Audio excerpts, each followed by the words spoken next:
नमस्कार विद्यार्थियों, क्लास 10 के लिए आज अपन बहुत दिनों के बाद एक नई क्लास के रूप में बायोलॉजी का आपका जो मोस्ट इम्पोर्टेंट जितने भी आपके सिस्टम्स हैं उन सिस्टम को अपन कड़ी से कड़ी मिलाकर एक के साथ एक क्या करेंगे, पूरा करेंगे। अभी आपके पास में जो नया टॉपिक पाचन तंत्र को लेकर मैं आपके सामने आया हूँ। पाचन तंत्र के अंदर जितने भी अच्छे अच्छे प्रश्न बन सकते हैं, इस तंत्र को अपन पूरी तरह से अच्छे से निपटा देंगे। इस तंत्र को पूरी तरह से अच्छे से अपन क्या कर देंगे, निपटा देंगे और अच्छे से इसको कवर कर लेंगे। कुछ ही देर में मात्र 10 से 15 मिनट में अपन पाचन तंत्र को अभी याद हो जाएगा अपने को। देखो, पाचन तंत्र के अंदर अपन को क्या पढ़ना है मित्रों, अच्छे से कंप्लीट कर लेना। कुल 4 से 5 तंत्र में आपको कंप्लीट कराऊंगा। हर एक दिन तंत्र को अपन लेकर आएंगे और अच्छे से कंप्लीट करेंगे। देखो भाई, पाचन तंत्र जिसको अपन डाइजेस्टिव सिस्टम कहते हैं, क्या होता है। पाचन तंत्र को पढ़ने से पहले समझना होगा कि पाचन होता क्या है। पाचन होता क्या है, आपके बॉडी के अंदर जो है जितने आप कुछ खा रहे हो, ठूस रहे हो, उसका पाचन किस प्रकार से होता है।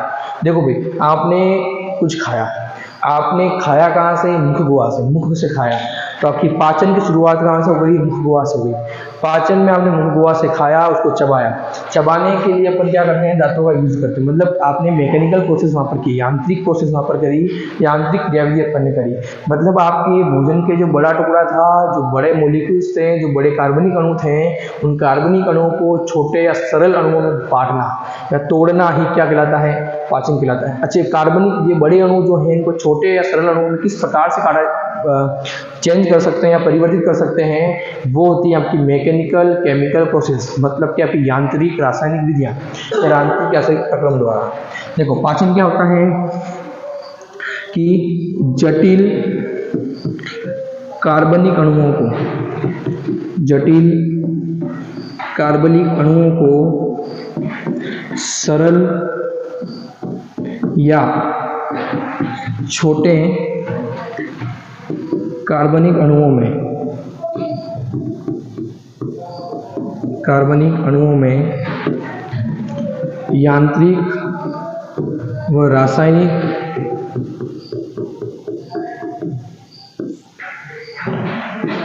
प्रक्रमों द्वारा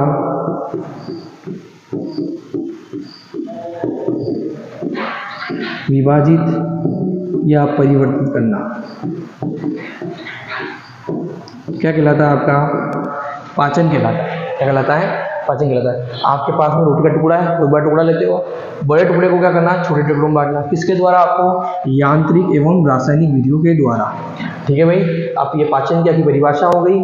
और जिस तंत्र के द्वारा ये सारी क्रियाविधि हो रही है, उसको क्या कह रहे हैं अपन, पाचन तंत्र कह रहे हैं। देखो, पाचन तंत्र की बात करूँ यहाँ पर, तो पाचन तंत्र के अंदर अपन किस प्रकार से, पाचन तंत्र के अंदर जो है, पाचन तंत्र के अंदर अपने पास में जो अंग आते हैं वो किस प्रकार से आएंगे।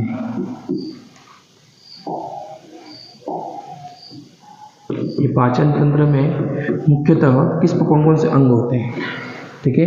तो प्रमुख अंग कौन कौन से होते हैं, ठीक है। तो पहले अंग की बात करूँ मैं आपके, तो कौन सा होगा, पाचन की शुरुआत कहाँ से हो रही है, मुख गुहा से। पाचन कहाँ जा रहा है, ग्रसनी में, ठीक है। ग्रसनी से पहले ग्रसिका होती है, तीसरे पॉइंट पे क्या हो जाएगा, ग्रसनी, फिर क्या आ जाएगा, ग्रासनाल, फिर क्या आ जाएगा आपके यहाँ पर आमाशय। आमाशय के बाद में क्या आ जाएगा, छोटी आंत। कौन आ जाएगा, छोटी आंत। आपके एनसीईआरटी में हिंदी में लिखा हुआ है शुद्रांत। पांचवा कौन सा आ जाएगा, बड़ी आंत। तो बड़ी आंत को क्या कहते हैं अपन, बृहदांत्र, ठीक है। और छठा आज आपके आ जाएगा गुदा, ठीक है। और एक और पढ़ना चाहे तो परिशेषिका भी इसके अंदर होती है। मुख्यतः आप 6 चीज़ें याद रख लें, बहुत इंपॉर्टेंट तरह से आप इनको कंप्लीट कर लें, यही याद रखना है इसके अंदर। प्रमुख अंक को एक एक करके अपन पढ़ लेते हैं। आपका इस प्रकार से पाचन तंत्र होता है।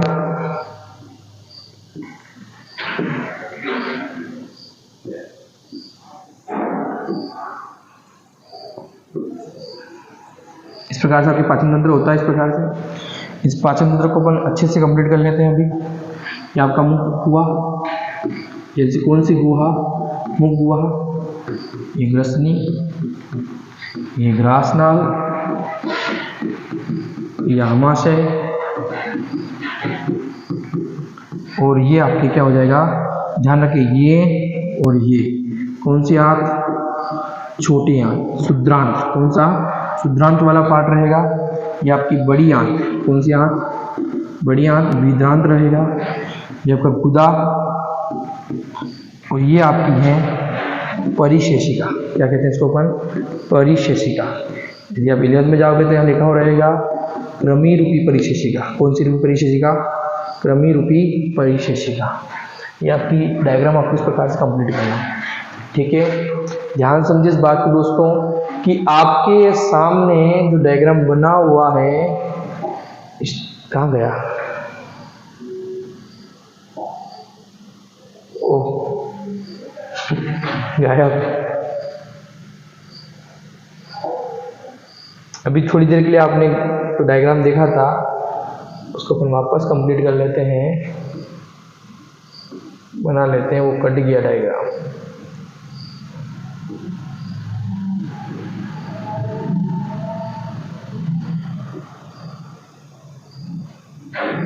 ये आपकी मुख गुहा थी, ये आपकी ग्रसनी थी, ठीक है। यह ग्रासनाल भी है,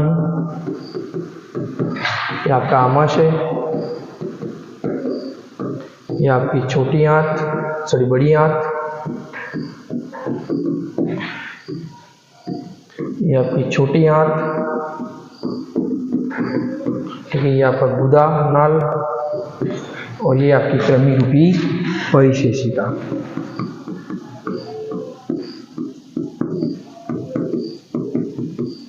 देखो भाई, इस डायग्राम के अंदर आप अच्छे से समझिए इस बात को कि आपके पाचन की शुरुआत किस प्रकार से होती है और पाचन कहाँ से किस प्रकार से होता है। देखो पाचन की शुरुआत जो है आपके, वो पाचन की शुरुआत आपकी होगी सबसे पहले मुख गुहा से। कहाँ से होगी, मुख गुहा से। तो ध्यान रखिए, पहला पॉइंट याद रखिए, आपकी मुख गुहा से क्या होता है, आपका पाचन तंत्र की, या पाचन तंत्र की नहीं, पाचन की शुरुआत, पाचन की शुरुआत। तो पाचन की शुरुआत कहाँ से होती है, मुख गुहा से, याद रखिए, ठीक है। अच्छा, मुख गुहा के अंदर आपके देखो, इसमें ध्यान रखना ग्रंथियां भी होती है पाचन तंत्र में सम्मिलित। ग्रंथियां आप लोगों को 3 ग्रंथियां पढ़नी है। पहली ग्रंथि पढ़नी है लार ग्रंथि, दूसरी पढ़नी है आपको कौन सी ग्रंथि, अग्नाशय, और तीसरी कौन सी पढ़नी है आपको यहाँ पर, पाचन यकृत। कौन सी पढ़नी है, यकृत ग्रंथि। 3 ग्रंथि आपको ध्यान में रखनी है।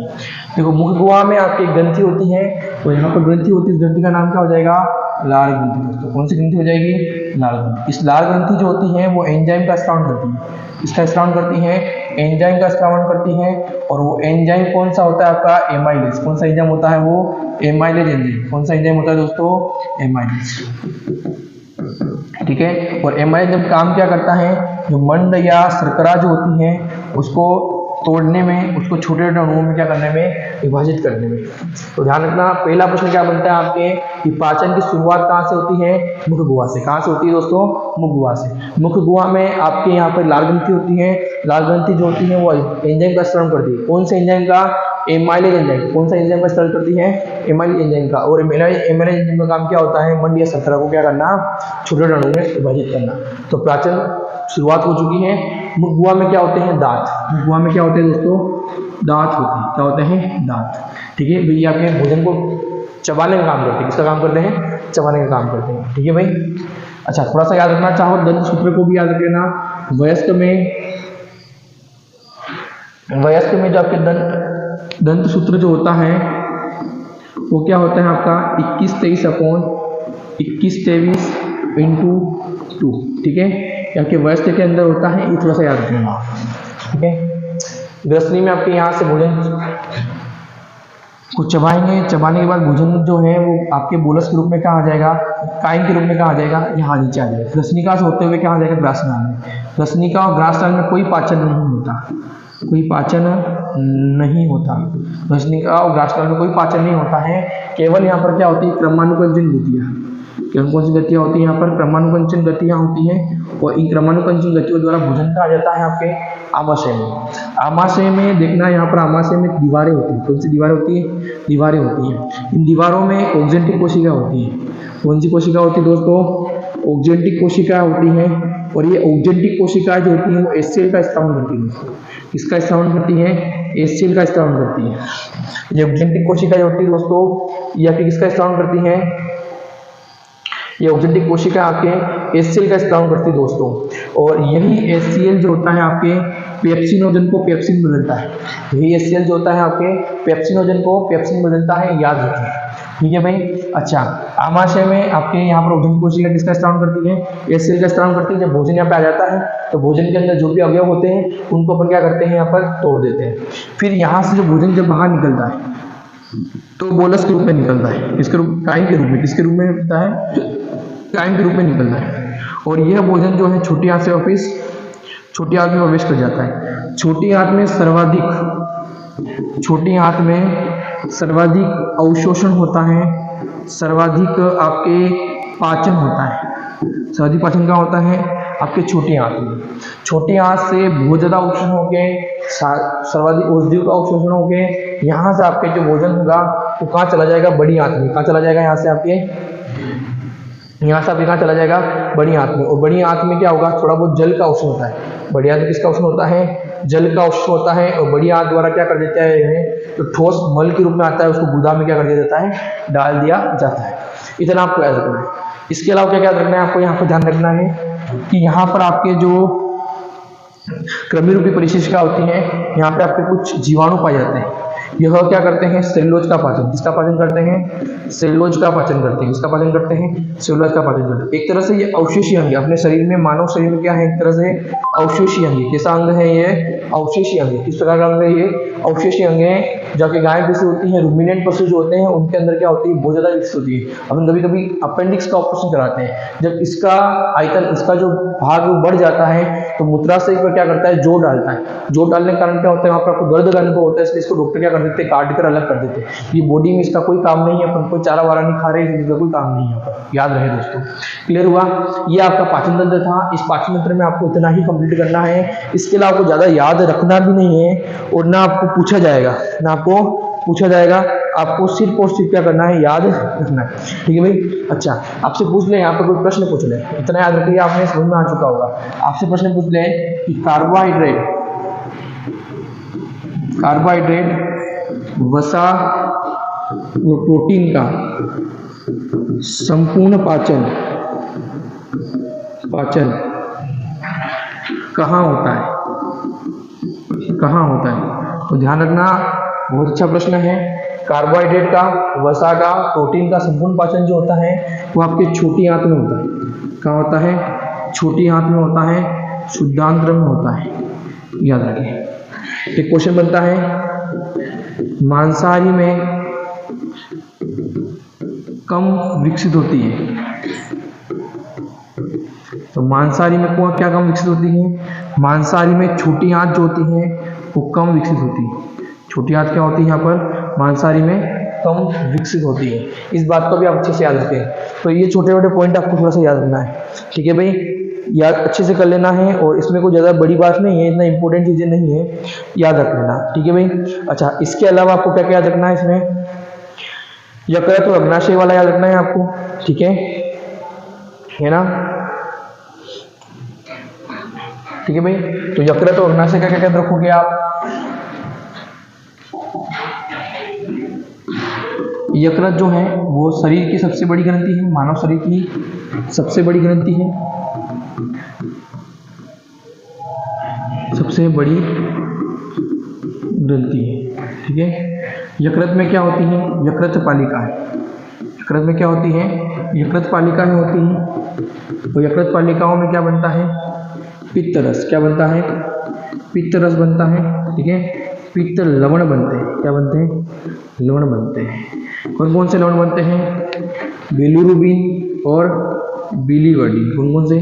बिलिरुबिन और बिलीवर्डिन। ये थोड़ा सा आप याद रख लेना। ठीक है। अच्छा, यकृत पालिकाओं में जो यकृत रस निकलता है, यकृत रस, पित्त रस जो होता है, ये पित्त रस क्या करता है? वसा की बड़ी गोलिकाओं को, वसा की जो होती है बड़ी गोलिकाएं जो होती है, इस बड़ी गोलिकाओं को क्या करता है? ये छोटी छोटी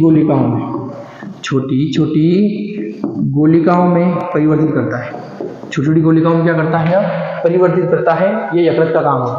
ठीक है भाई, आप देखना यहाँ पर इसे यकृत बना रखा होगा, इस प्रकार से आपका आमाशय है, यहाँ पर आपको यकृत बना रखा होगा, यहाँ यकृत पालिका या यकृत नली निकल रही होगी और पित्त वाहिनी द्वारा अपन यहाँ पर आमाशय में इसका रस को स्रावित करते हैं। ये पित्त रस जो होता है वसा की बड़ी बड़ी गोलिकाओं को वसा की छोटी छोटी गोलिकाओं में परिवर्तित कर देता है, इसलिए पाचन जो होता है वो आसानी से सरलता रूप से हो जाता है। क्लियर हुआ? नेक्स्ट रखना आप आमाशय का, नेक्स्ट क्या रखना है आपको, आमाशय क्या रखना है। आमाशय जो होता है वो रस का स्रावन करता है, सॉरी आमाशय नहीं, आमाशय कहाँ से हो जाएगा दोस्तों यार, अग्नाशय। कौन सा? अग्नाशय। अग्नाशय जो होता है, अग्नाशय क्या स्रावित करता है, अग्नाशय रस स्रावित करता है। ठीक है, बहुत कुछ पढ़ाने का है लेकिन आपको 10th क्लास में ज़्यादा कुछ दे नहीं रखना है। अग्नाशय रस का स्रावन करता है। अग्नाशय रस क्या करता है, जो आपके क्या बोलते हैं इसको, आमाशय में अम्लीय माध्यम को क्षारीय बनाता है। अम्लीय माध्यम क्या बनाता है, क्षारीय बनाता है। इसके द्वारा बहुत सारे एंजाइम भी स्रावित कर देते हैं। अग्नाशय द्वारा एंजाइम का स्रावन भी होता है, एंजाइम का स्रावन भी होता है, जैसे ट्रिप्सिनोजन एंजाइम, जो ट्रिप्सिन बदलने वाला काम करने वाले बहुत सारे एंजाइम स्रावित करते हैं, तो एंजाइम का स्रावन भी अग्नाशय करता है। ठीक है भाई, अग्नाशय जो होता है आपके इंसुलिन हार्मोन भी स्रावित करता है, तो ये आपको कोई इंपॉर्टेंट नहीं है, आपको इतना याद रख लेना है। ठीक है भाई, ये आपकी जो है पाचन तंत्र जो था वो मैंने कंप्लीट करा दिया है। पाचन तंत्र के अलावा इनके अलावा आपके कोई एग्जाम में क्वेश्चन नहीं पूछना है और ना उसको पूछना चाहिए, आप इतना लिख के आ जाना, आपके लिए बहुत होगा। इसको आप अच्छे से कंप्लीट कर लें। ठीक है भाई, इसको आप क्या कर लें, अच्छे से कंप्लीट कर लें। अच्छा, आपसे कभी कभी प्रश्न पूछ लें कि पाचन होने के बाद ना, आपसे कभी पूछ ले कि जो पाचन है, इस पाचन के अंत में प्रोटीन, कार्बोहाइड्रेट और आपकी कौन सा, प्रोटीन, कार्बोहाइड्रेट और कौन सा हो जाएगा आपका, वसा। कार्बोहाइड्रेट और वसा, प्रोटीन, कार्बोहाइड्रेट और वसा किस में परिवर्तित होते हैं, तो प्रोटीन किस में परिवर्तित हो जाता है, अमीनो अम्ल में परिवर्तित हो जाता है, अमीनो अम्ल में परिवर्तित हो जाता है। जो कार्बोहाइड्रेट होता है वो ग्लूकोज में परिवर्तित हो जाता है, इसमें ग्लूकोज में परिवर्तित हो जाता है। और आपके जो वसा होती है वो आपके एक तो वसा अम्ल के साथ में किसमें परिवर्तित हो जाएगा, आपका ग्लिसरॉल में। तो पाचन के अंत में आपका जो प्रोटीन होगा वो अमीनो अम्ल में, कार्बोहाइड्रेट जो होगा वो ग्लूकोज में, और अंतिम में आपके वसा जो होगा वसा अम्ल ग्लिसरॉल में क्या हो जाएगा, परिवर्तित हो जाएगा। यह आपका पाचन तंत्र कंप्लीट दोस्तों। ठीक है, आपका पाचन तंत्र था। इसमें पाचन तंत्र में पहला पॉइंट क्या पढ़ा था अपन ने दोस्तों, आज ही जाके एनसीईआरटी से कंप्लीट कर लेना इनको। पाचन तंत्र क्या होता है, जटिल कार्बनिक अणुओं को सरल कार्बनिक अणुओं में किसके द्वारा बदलना, केमिकल एंड मैकेनिकल प्रोसेस द्वारा, यांत्रिक और रासायनिक प्रोसेस द्वारा क्या करना, परिवर्तित करना। दूसरा, पाचन तंत्र के प्रमुख अंग कौन से हो जाएंगे, मुख्य गुहा हो जाएगी, ग्रसनी, ग्रासनाल, आमाशय, छोटी आंत, बड़ी आंत और गुदा। उसके बाद बात करते हैं अपन गुहा से आपके पाचन की शुरुआत होती है, दंतसूत्र याद रख लेना, मुख में दांत भी होते हैं, लाल ग्रंथि होती है, और लाल ग्रंथि में आप इंपॉर्टेंट याद रख लेना, इंपॉर्टेंट तरीके से याद रख लेना दोस्तों, बहुत ज़्यादा इंपॉर्टेंट है एमाइलेज एंजाइम। कौन सा एंजाइम, एमाइलेज एंजाइम जो होता है वो मर्ण शर्करा को छोटे अणुओं में परिवर्तित करता है। फिर ग्रसनाश नली में कोई पाचन नहीं होता है, केवल क्रमानुक्रमिक गतियों द्वारा जो है वो आपके जो भोजन का टुकड़ा नीचे आ जाता है। फिर यहाँ पर आपके जो भोजन आया हुआ है इसका पाचन होता है। यहाँ पर दीवारें होती हैं, दीवारों में ऑक्जेंटिक कोशिकाएं होती है, ऑक्जेंटिक कोशिकाएं किसका स्रावन करती हैं, एचसीएल का स्रावन करती हैं। ये आमाशय में माध्यम तैयार करता है। फिर यहाँ से भोजन का बहुत ज़्यादा पाचन हो जाता है, आमाशय में सर्वाधिक पाचन होता है। आमाशय में क्या होता है, हरि पाचन होता है। यहाँ से आपके जो यकृत है, वो यकृत जो है वो पित्त वाहिनी द्वारा आपके यहाँ पर यकृत पित्त वाहिनी द्वारा पित्त रस का स्रावन करता है। ठीक है, इधर से आपके अग्नाशय रस का स्रावन होता है। ठीक है, बहुत सारे रस यहाँ पे मिल जाते हैं, बहुत सारे कार्बोहाइड्रेट, वसा, प्रोटीन का अधिकतम पाचन नहीं हो जाता है। कार्बोहाइड्रेट किसमें परिवर्तित होता है, ग्लूकोज में, वसा जो होती है वसा अम्ल और ग्लिसरॉल परिवर्तित होती है, प्रोटीन अमीनो अम्ल में आप परिवर्तित हो जाते हैं। छोटी आंत में भी क्या होता है, बहुत ज्यादा पाचन होता है, सर्वाधिक पाचन क्या होता है आपके छोटी आंत में होता है। छोटी आंत में पाचन होने के बाद वही जो भोजन जो है आपके कहा चला जाता है बड़ी आंत में, बड़ी आंत जल का अवसर होकर वो क्या कर दिया जाता है, बाहर त्याग दिया जाता है। ठीक है, लाल ग्रंथि, अग्नाशय ग्रंथि, विकल ग्रंथि, 3 ग्रंथि इसके अंदर याद रखिए आप। ठीक है, उसके अलावा आपको याद रखना है कार्बोहाइड्रेट, वसा, प्रोटीन का संपूर्ण पाचन होता है कहाँ, छोटी आंत में। मांसाहारी कौन का विकसित होता है, छोटी आंत विकसित होती है। अगला प्रश्न क्या बन सकता है आपके यहाँ पर, यकृत क्या होता है? सबसे बड़ी ग्रंथि होती है। यकृत पालिकाएं होती हैं, पित्त रस और पित्त लवण का स्राव करती है। पित्त लवण बिलिरुबिन और बिलीवर्डिन और बिलीवर्डिन वसा की बड़ी गोलिका को छोटी गोलिका को परिवर्तित करने का काम कौन करता है? पित्त रस मुखपस्थ एंजाइम। अग्नाशय का काम क्या है? अग्नाशय रस का स्राव करना, आमाशय में अम्लीय माध्यम को क्षारीय माध्यम में परिवर्तित करने का। और ये किसका स्राव करता है? आमाशय का स्राव, अग्नाशय जो होता है वो एंजाइम का स्राव भी करता है। पाचन के अंत में क्या होता है? प्रोटीन अमीनो अम्ल में, कार्बोहाइड्रेट ग्लूकोज में, वसा अम्ल ग्लिसरॉल परिवर्तित हो जाता है। दोस्तों आपका पाचन तंत्र कंप्लीट। आप इस क्लास को शेयर करें। कल अपन एक नए तंत्र के साथ में आपके साथ में बने रहेंगे। धन्यवाद मित्रों।